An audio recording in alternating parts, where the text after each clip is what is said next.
back in the 1950s, most people aren't aware of it, but there was a scientific storm in America all through the late 50s about this thing out there in space, because the astronomers were all watching it, and that was back when they weren't afraid to talk about it. It was in the science magazines. I mean, I had a subscription to, like, Popular Science, and hell, it was on the front cover of the magazine one day in, like, 1961. And I was really excited when I saw it, because here's this giant red planet on the horizon of the California coast, and a humongous tidal wave coming in towards the coast, and having grew up in the mountains of the Sierras, and this thing in the magazine, it said this tidal wave coming in was going to be at least 3 miles high, and I went in and showed it to everybody in the house, and they laughed, and they said, look, it says right here, there's nothing to worry about. It won't be here for another 50 years. Hey, guess what? That 50 years has came and gone. And this baby's out there in the sky. They've been watching it. I watched it. And I can tell you, this thing has got so much trash coming around it. You know how we live in a solar system? We've got 9 planets and a big sun. This thing has got 7 planets and its own sun. But I believe that instead of having dirt on it like our planet does and water, I think this thing is just a big bright reddish-orange iron ball, because it's giving off all this red iron oxide dust out into the atmosphere. When we saw it at first, it was just a teeny little red speck of fuzzy red dust in the distance, but over the years as it went by and we watched it, it got bigger and bigger and bigger. And then finally, about 2008, we could see this thing like it was across the street. And we could see that it was a blazing hot ball of fire giving out sparkles of red iron oxide dust for thousands of miles in every direction. And you could see the planet circulating it. Now, I'll tell you one thing that I really am nervous about. I think this thing's got a planet like ours circling it. This is its own solar system. We're about to have a solar system come through the middle of our solar system. This can't be good. But unfortunately, it looks as though that's what's going to happen. Hopefully nothing in this mess will hit us, even though it does say it will in the Bible, at least as it does in my Bible. It says we can expect all kinds of problems.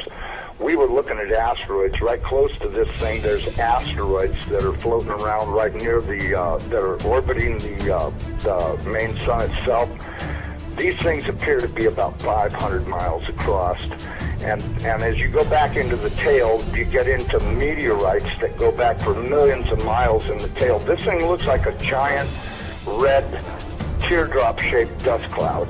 And you can see, if you're able to see it up close like we did, you can see every speck out there. I guarantee you there's trillions of meteorites following this thing. Now, these CIA people that I know say that we're not going to be that close to it when it goes past us. They're saying that in order to attain breakaway speed, when it comes up around the backside of the sun, its speed will at least double, possibly more, which will put it here earlier than everybody is saying it will. And that this thing will probably be about 20 million miles from us when it crosses in front of us. And then as soon as it flips us upside down, we're going to go into its debris field tail and be pelted with meteorites. And of course in the Bible it says they will talon 70 pounds. So if you've got 70-pound meteorites falling like hail, and I can guarantee you they will be falling like hail because there are that many in the tail of this thing. This thing has got a tail loaded with trash. I mean, it's incredible the amount of stuff that's in this thing's tail. And we're going to go right through that tail, and if it doesn't beat everything on the surface of the ground into a flat putty, I don't know what it'll take. I tell everybody, you better be at least 20, 30, 40, 50 feet on the ground and have either concrete or stone above you, because it'll break through the roof or whatever you've got if you don't. These CIA guys told me that this pole shift will probably happen from start to finish in around 28 minutes. That doesn't give you a lot of warning. When you see that thing out there in the sky, you're going to have to run as fast as you can to your underground facility, because this is going to happen so fast. Now, see, here's another thing nobody's talking about. You've got this giant iron planet that they say is 47,000 miles across, getting ready to come up past us. And when it starts to approach us, it's going to start and have real serious effects. So is it a planet or a failed star? It's not a failed star. You know, I saw this thing up close. It did not look like a failed star. It looked just like our sun. Right. Okay? Would you call our sun a failed star? No. Okay, well, you had said planet. I wasn't sure if it was like a failed star, brown dwarf, or a full sun. So it's a full sun? It looks to me like a miniature sun, just like the one we have. The only difference is our sun is giving off flames and stuff, and this one's doing the same thing as it, but it's giving off this red iron oxide cloud of dust around it, and until it got close, we couldn't even tell what was in there. We could see it was hot, and it looked like it was just a dull red when we were first able to discern it through the red cloud. But as it approached, it started to become more apparent that this thing is just orange hot. I mean, to tell how hot it is, I was told that they estimated between 5 and 10 million degrees, but, you know, I don't really know, if that's right or not. I mean, it's got to be pretty hot because it's sending all of this red iron oxide dust out into space around it. Right. And it's got this enormous, and I mean enormous, at least 50 or 100,000 miles on each side of it, this red dust cloud that goes all the way around it. I know when we were watching it, as it started to make the upward swing to approach behind our sun, it was amazing. The red dust cloud settled down. Instead of being round, it started to settle down into a V, like wings, upside down wings. Right. And I thought, boy, I wonder if that's where the ancient Sumerians got the idea this thing had wings, because, you know, centrifugal force is a funny thing. When it comes back up around the planet, when we see it in the sky, my guess is it's going to look like it's got wings, because centrifugal force is going to be pulling the red iron oxide dust and particles out to one side, and then as it starts to climb out and go away from us, listen, I was told that this thing's magnetic field is going to be so strong, anybody that does not have a padded lead helmet to wear will have their brain gutted for everything they ever knew, and they'll be a complete raving moron after this thing passes.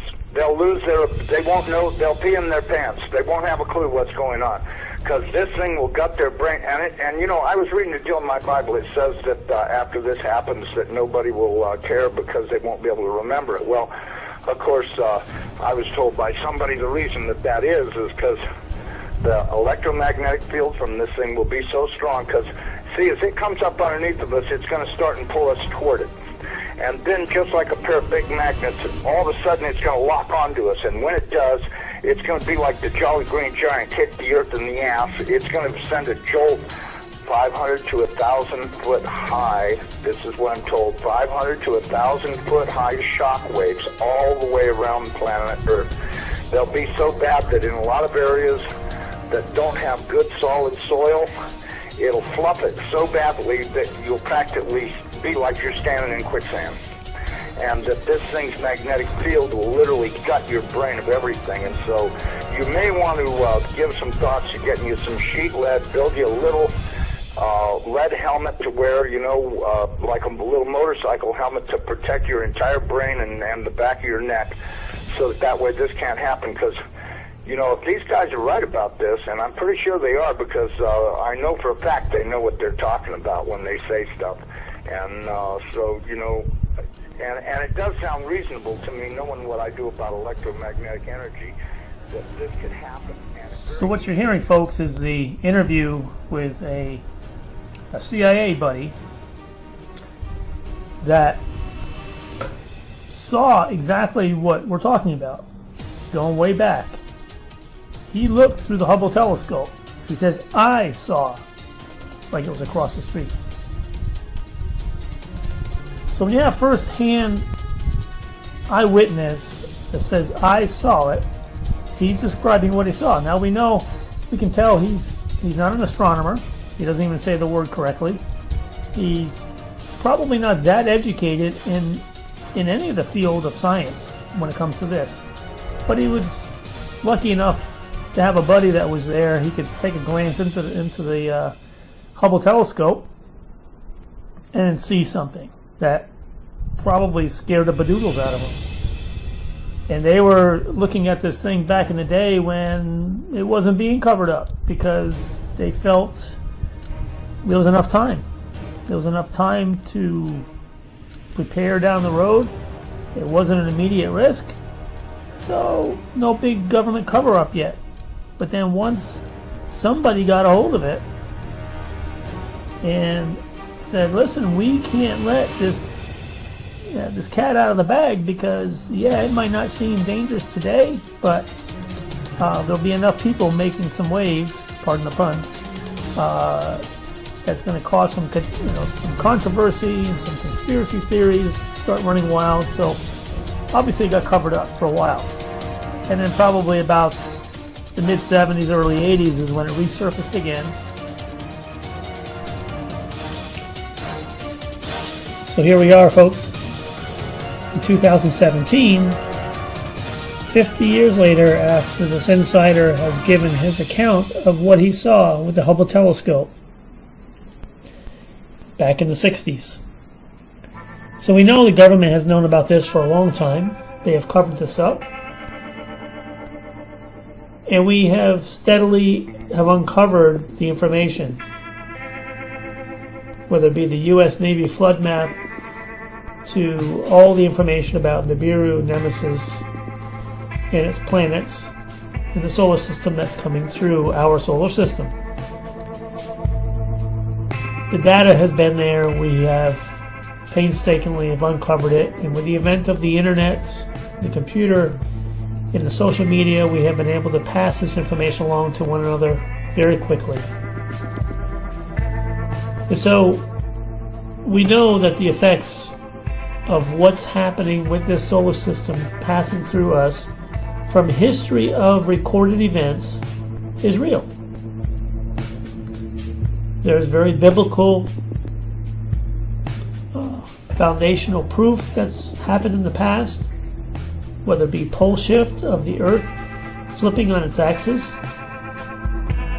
the flooding and the tsunamis that come along with that, the melting of the polar caps, the sea level rise, the tsunamis, the earthquakes, the shaking, the Earth crust breaking apart, all has been recorded, and we have been projecting the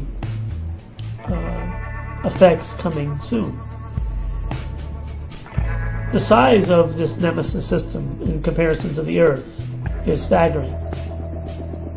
Thus why the government has covered this up for all these years. Executive orders written to protect the American people from the truth. And rightly so, because we know how difficult it would be to evacuate 70 million people off the coastlines. And the government has done that too. They realize the pitfalls in regard to moving this many people to safety. But for those of us that do watch these videos and research ourselves, to find the proof in the photos of the coming Nibiru and Nemesis system, the collection of these 7 planets that are in our solar system affecting us now, will continue to increase. By the time we see it in the sky with the effects coming in, that will be too late. Our time is now to begin acting on these gut feelings and research and data that we have put together, these collective ability of seeing these things before we start seeing the tsunamis flood into the coastlines. Because when this pole shift alignment happens, when Nibiru and Nemesis and the other planets and moons come in proximity to this Earth, it will happen so quickly we will not have time to do anything. The commentator in this video that gave his account said that this pole shift will happen in approximately 30 minutes. So this effect of the oceans and sea level rise will happen very rapidly. We see the asteroid shower, meteor shower, happening on August 12th. We have a solar eclipse coming on August 21st. We have the September 23rd alignment of all the planets and stars, according to prophecy in Revelation 12. This year, September 23rd, 2017. It's no coincidence that this alignment of the celestial sign, the harbinger warning of the events coming, that it coincides with all these other things that we've been researching for these past several years. So the time is now, folks, to make the move, know exactly where and what you're going to do with the like-minded people within your group. This is not something that we can just overlook. The government has spent decades preparing for this. Many of us have spent at least 5 to 7 to 10 years researching all this. We have seen the proof of the theories by watching the sunsets and sunrises across the globe at different time intervals and different locations, from South America to the UK to Halifax, Nova Scotia, up north. We have seen photos like this. We just don't have two suns appearing because it looks pretty. There's a major reason why we're seeing this.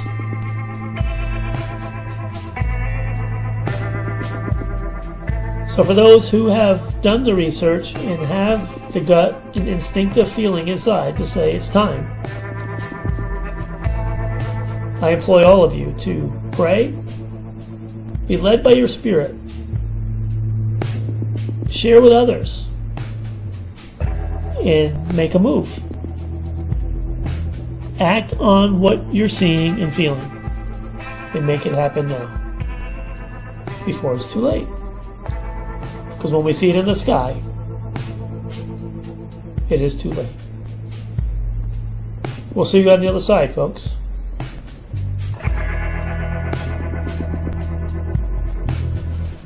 Have a great night.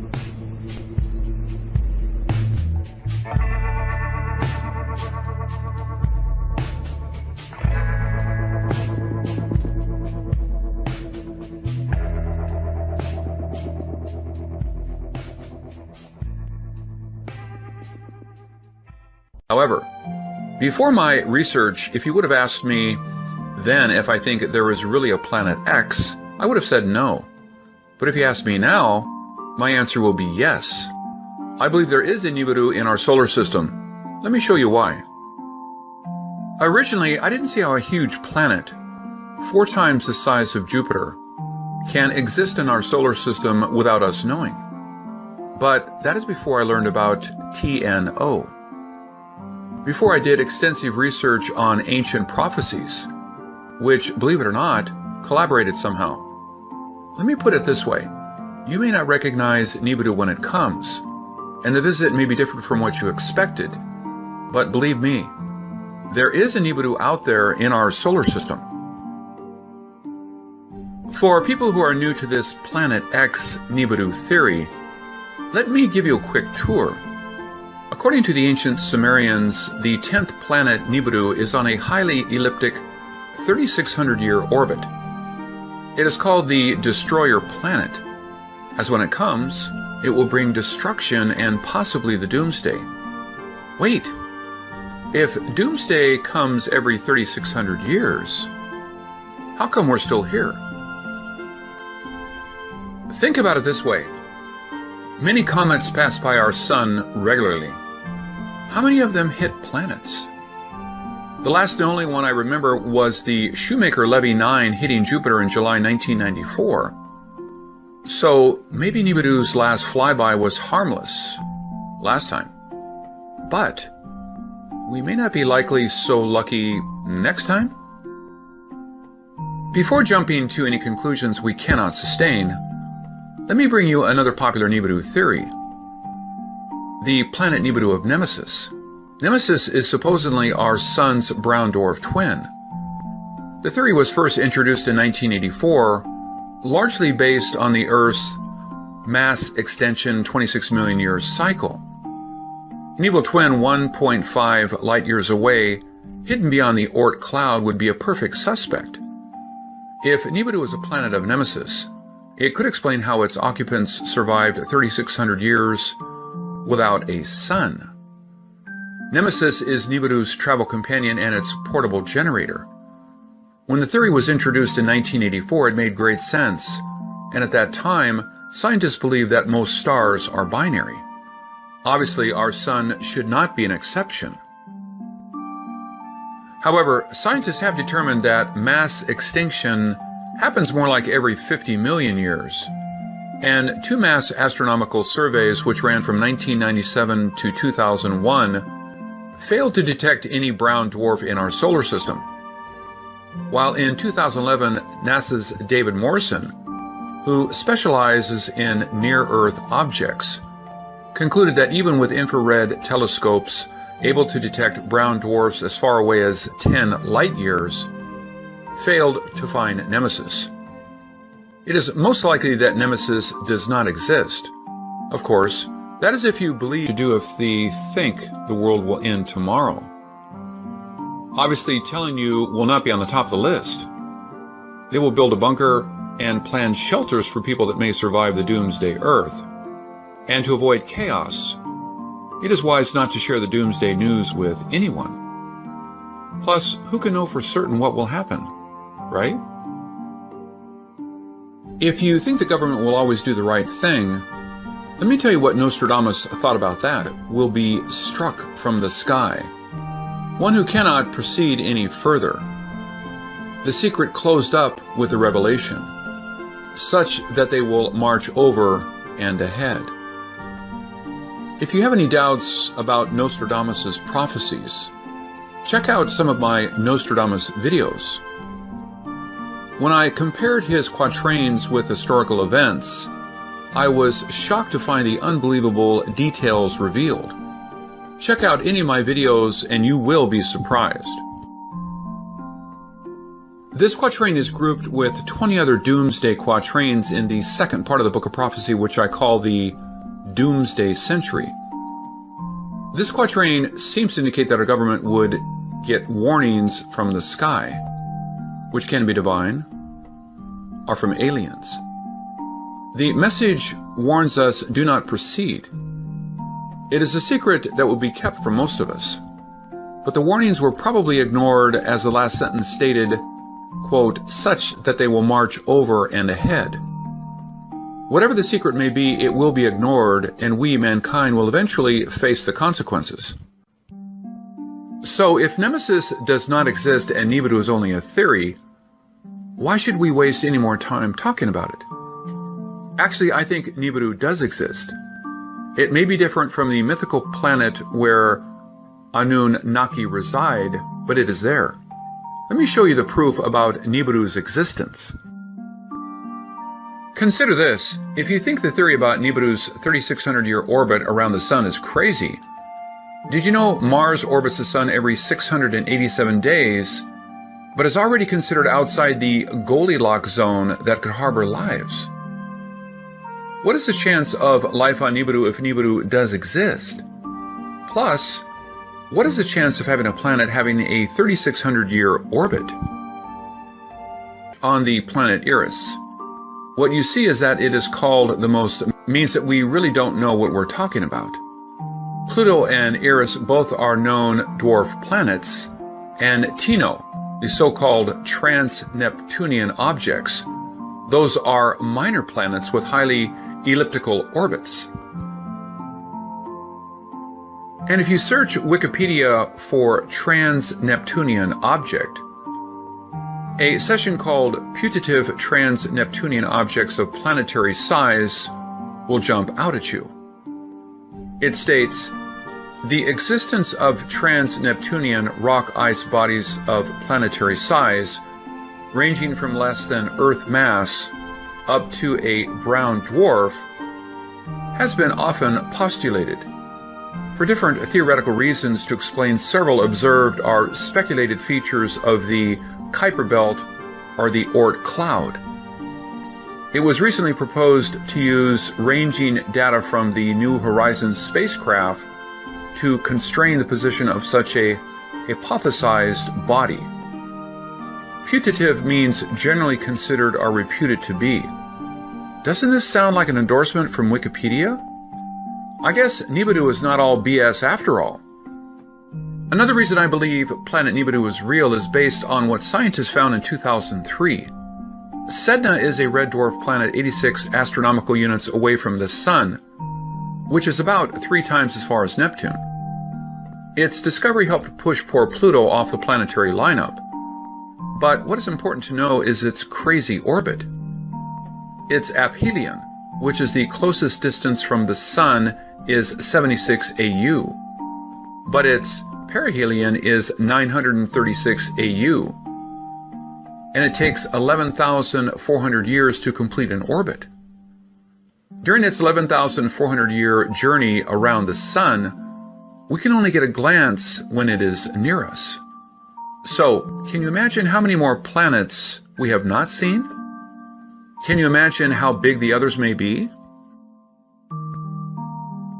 Sedna's discovery proves Nibiru is not a myth.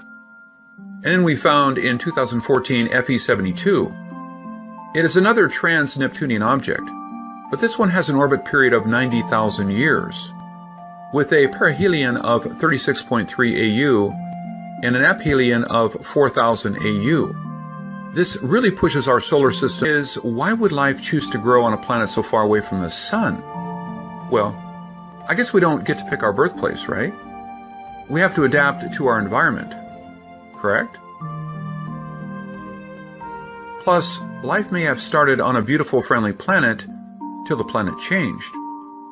For that, I will share with you another story we are all quite familiar with, the Shoemaker-Levy 9.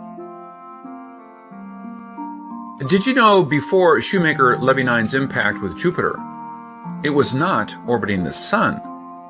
That is a fact few people know. Time changed the comet's path and destiny. So, an advanced civilization may have been flourishing on Nibiru before the planet changed its course. Or maybe Nibiru was pulled away by another star. Maybe it is our Sun's binary twin. Its advanced technology made it possible to cope with whatever harsh environment, and its residents refused to leave home. Scientists feel the chance of our Sun having a twin star is slim. But what gravity forces keep these minor planets circling our Sun and something else on these elliptical orbits? There must be another massive body on the other end. Remember, we can only see them when they are close to us. Can you imagine how many more are out there that we have not seen? If the Earth has survived till today, why should we worry? Even if there are a million Nibirus out there, they probably won't come closer than Pluto, right? That may be right, but since we know so little, we have to rely on people who know more, and that is the problem. We have found so many new planets and new stars. Who will know what the next... Here are some pictures. The reason that I think that these are interesting is because these are pictures from a Southwest flight recently, yesterday, I believe, or the day before. And it shows the Sun and something behind the clouds that's emitting light, right? This one's probably not as remarkable as this one. This is remarkable. How do we get two major light sources coming from behind the Sun and behind the clouds like that, guys? Unless there's something up there generating light. And you might think that WSO has lost its way a little bit, doesn't talk about Planet X. No, we're thinking about it all the time. There's just so many different related things to this phenomenon of Planet X, or what some people think are stellar cores, stars that have attached themselves to our star, thereby weakening it. No, we're not off that story at all. We still believe very much that we're being invaded by other solar system objects in our solar system. We just don't know what they are. We don't claim to know what they are. Here's another picture from the same photographer, again from the airplane, and these light sources as they emerge from behind the clouds.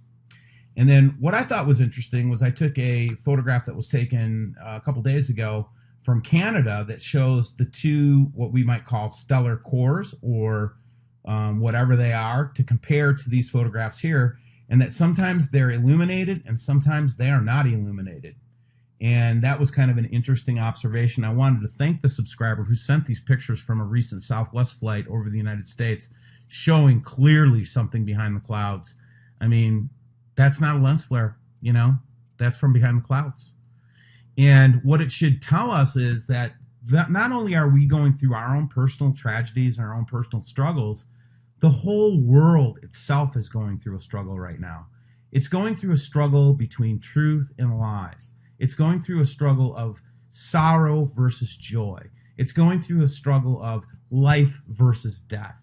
And I just want you to know that not only is the earth you're going through that, I'm going through that, other people are going through that. This refining fire, if you will, this refining fire that brings us close to God again, that brings us close to our Father, is happening to everybody in the world. You know what I mean? Not just me. This picture was interesting to me because it could be wrong, I could be wrong, but this could be just a lens flare, okay?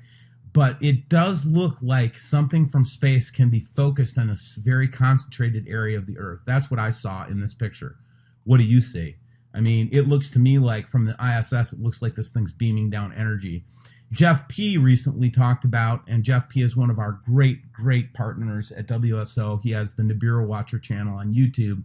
He talks about the sun being weaponized. Go check it out. And then finally, what I wanted to leave you guys with this video, this is from Brazil. This was sunrise. And basically what they were saying was it was at 146 degrees. That is, if I put my compass up and point the compass pipper at the sun, it was coming up almost due south. Now, we are in the winter season of the year, so we do expect the sun to be below the east delineation. We expect it to be somewhere in this 120 range. My question to you all is, and this is when the sun comes up and the sun goes down for the next 5 days, can you do this? Just take a picture, screenshot of your compass on your phone, or a compass if you have a handheld one, to show where the sun is coming up and where the sun is going down. I will compile that information Friday of this week, so make sure that you send me the direction, the exact direction where the sun set or rose, and if it was the sunrise or the sunset, and I'll compile that from around the world. This particular image is from Brazil. But with all that said, guys, I want you to know that I know I'm not alone, and I know that you're not alone. None of us are alone. They want to cut us off from each other. They want to cut us off from the encouragement that we can bring each other as children of the light, of children of God. And I just want to tell you this. They will never cut us off from each other. They are not able to. They're not strong enough to do it. Prayer, a deep connection with the Father, with the Creator, through Christ, through Jesus Christ, all of those things will prevent them from being able to mess with you. Now, doesn't mean that there won't be challenges and that we won't have to face situations where our faith will be required. Absolutely not. We're going to have to use our faith, not only for ourselves, but for each other. On the screen that you see is the SPT telescope that's tracking the Nibiru system. There won't be much of mini chemtrails over in the South Pole, because this is what they're doing right now to this very hour. So now I'm going to show you an image of the typical skies from higher populated areas across our world. Here is a typical sighting of the skies of today. It is so clear and evident that this is indeed a cover-up. Can you see that chemtrail, that shadow to the right side, and reflections from that lens that they're using, that technology above our Earth's atmosphere to cover up the Nibiru system? They do not want anybody to look at this, so this is what they do. This is a typical chemtrail as the pilot sprays the area of the skies, turns the chemicals off, and then restarts and turns them on again, leaving gaps in the skies, manipulating our cloud systems and our atmosphere.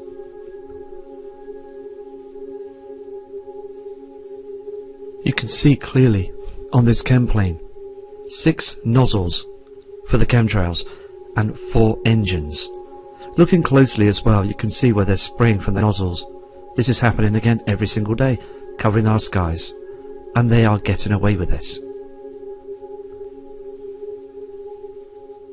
We get many emails come through as well of reports of fake chemtrail planes, holographic, chem drones, other technology that's being used, spread across the skies. You can see these. If you look on our horizons, you can clearly see these strange different colours of smoke, chemicals that are being produced to make more thickness of the sky across where we see the sun. Here is a typical image of our skies today. We are seeing again the white sun. Many chemical lines. Strange formations in these chemtrails. I mean, look at the HARP cloud system. They are using HARP on full power. When we see those chemtrails early hours of the morning, and then through the lunchtime skies, it becomes a complete haze, just blocking out the evidence of those celestial bodies that would be seen by many, many people. But they do manipulate the skies using HARP. This system again, this fake cloud system, moves closer to cover up the truth. On the screen is a typical HARP cloud, as they use towers to control the fake cloud systems as well. Still, the powers that be are controlling the weather channels, stating that everything is okay. Just a normal day, a few showers, and not to worry about anything. Then we look at the true weather patterns that are happening right across the world right now to this day, as the jet stream is absolutely finished. It's slowed right down. There is no constant flow like it was in the past years. Here is an early diagram of the jet stream discovered in the 1940s, can be found in the upper troposphere. Strong high speeds and high pressure moves west to east across the US, moving storms.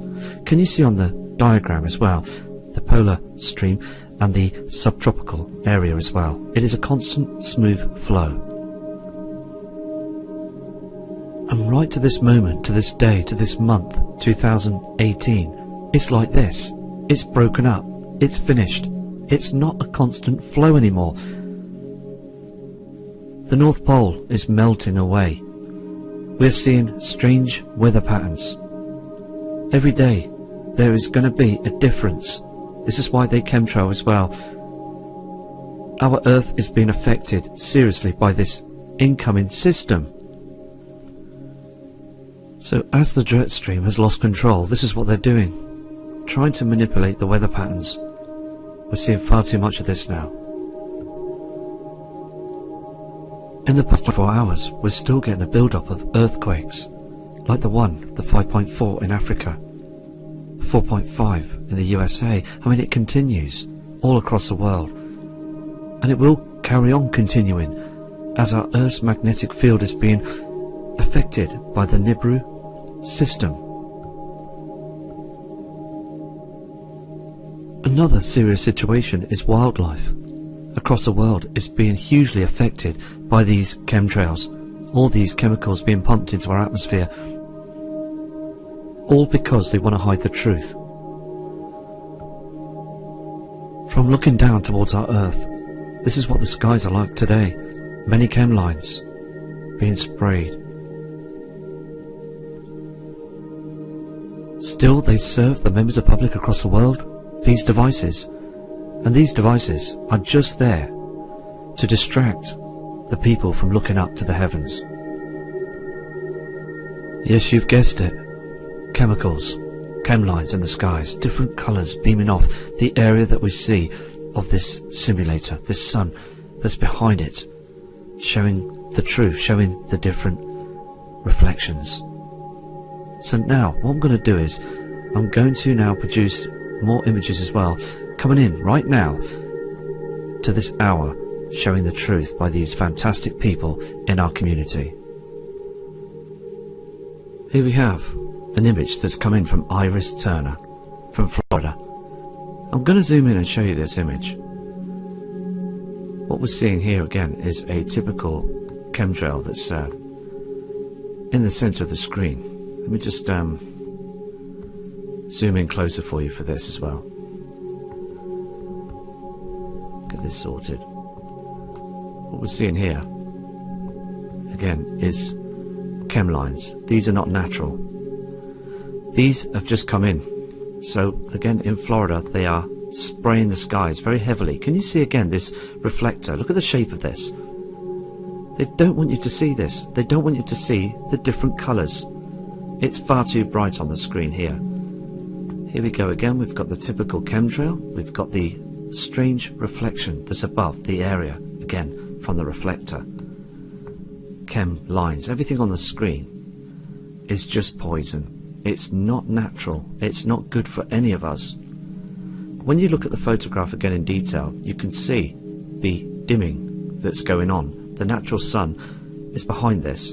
You're starting to see that red haze. And also, with the cloud systems, they're being pushed to one side. The reflection is wrong as well. It's fluorescent.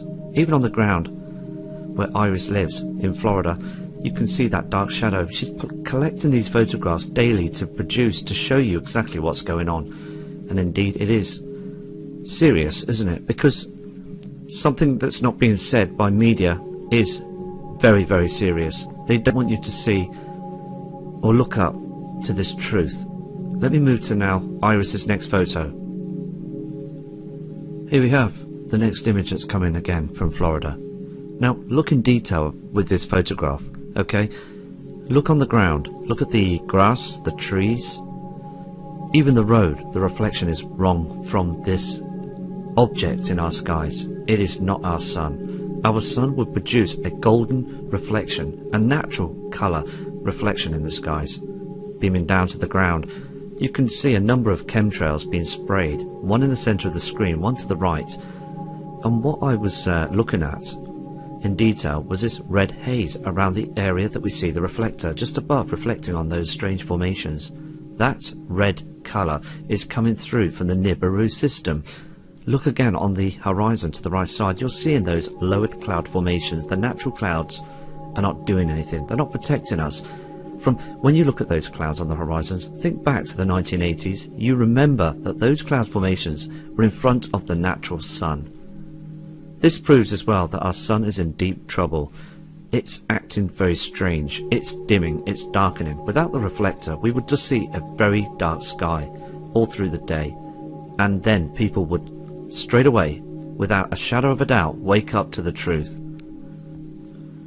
On the next photograph that's just recently come in, I'm going to show you this lower cloud formation. It is important to see that because our sun in the past, again, when you see those cloud formations on the screen to the right hand side, they should be in the area covering our natural sun, but indeed they're not. Now this system that's out there in our solar system is affecting our Earth's magnetic field. Let me zoom in to have a look round on this photograph as well, because I find this to be very interesting too.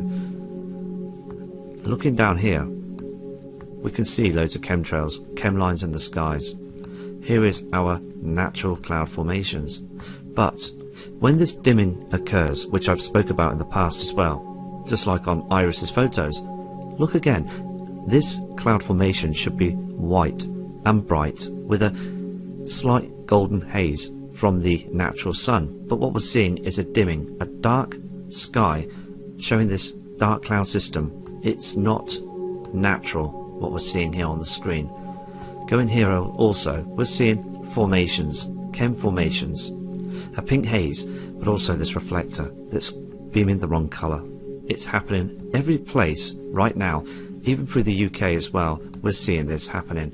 Many people are now emailing from the UK explaining that they are looking up and they are taking notice and watching the channel and seeing these big differences. Everybody in our community knows what's going on.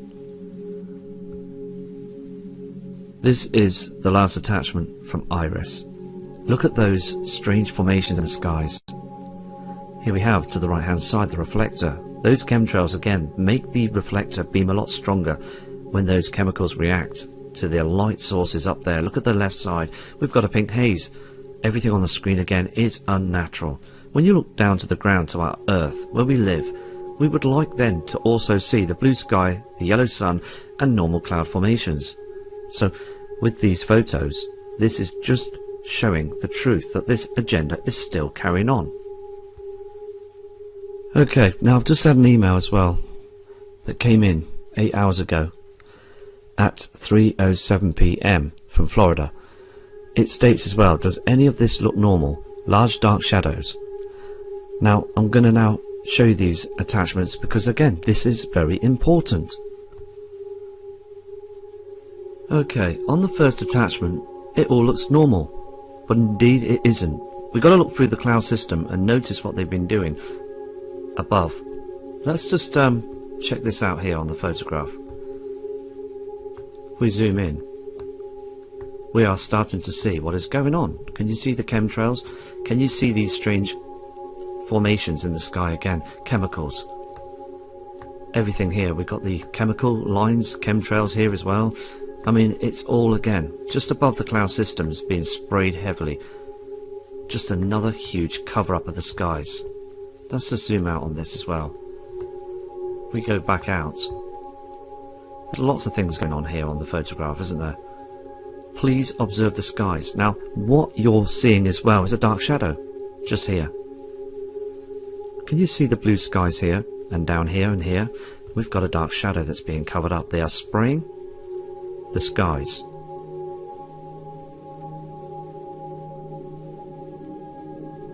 I mean, look at this. Just zoom in for you one more time. Looking at the skies again. Here we go. Here it is. The dark shadow. Okay, what I'm going to do is I'm going to move on to another photograph. Okay, with this next photograph that's come in, we can see what's happening, can't we? There is strange formations up in the heavens.